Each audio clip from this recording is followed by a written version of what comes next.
एक छोटे से राज्य का नियम था कि वे प्रतिवर्ष अपना राजा बदल देते थे और पुराने को घने वनों में छोड़ देते थे, जहां जंगली जानवर उसे मारकर खा जाते।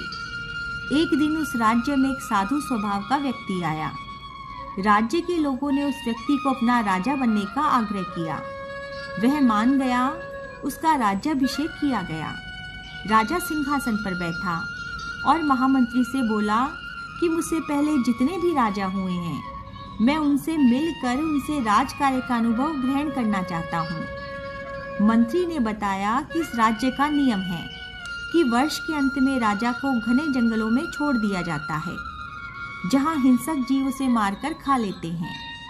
यह सुनकर राजा ने कहा, मुझे वह स्थान दिखाओ जहाँ तुम उन सभी राजाओं को छोड़ कर आते हो। राजा मंत्रिमंडल के साथ उस भयानक जंगल में पहुँच गए और वहाँ बहुत सारे कंकाल देखे, जो उन राजाओं के थे जो जंगलों में छोड़े गए थे। राजा इस भयानक दृश्य को देख करके वापस महल में लौट आए और सारी रात विचार करते रहे।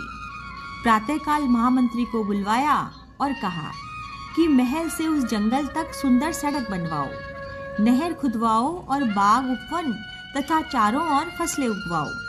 राज्य में विद्यालय और चिकित्सालयों की व्यवस्था करो, न्याय प्रणाली को सुदृढ़ करो। राजा इस सत्य से अवगत थे कि परहित के लिए किए गए परोपकार, कर्मों व सुपात्र को दिए गए दान तथा असहायों की मदद व सेवा द्वारा ही लोक परलोक को सहज व सुरक्षित किया जा सकता है। इसीलिए राजा ने सर्वप्रथम भयानक वनों का स्वरूप बदलकर सुखद कर दिया और वनों के प्रति भय का नाश कर दिया। राजा की आज्ञा का पालन हुआ और सुनिश्चित समय पर ही ये सारे कार्य पूर्ण कर दिए गए। वर्ष भर में ही भयानक वनों का दृश्य स्वर्ग के समान सुख देने वाला हो गया।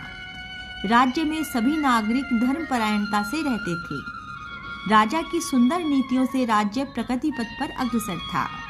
लोग खुशहाल थे तथा राज्य की ख्याति चारों ओर बढ़ रही थी। वर्ष के अंत में राजा ने एक बहुत बड़े यज्ञ का आयोजन किया, जिसमें सारे राज्यवासियों को आमंत्रित किया गया।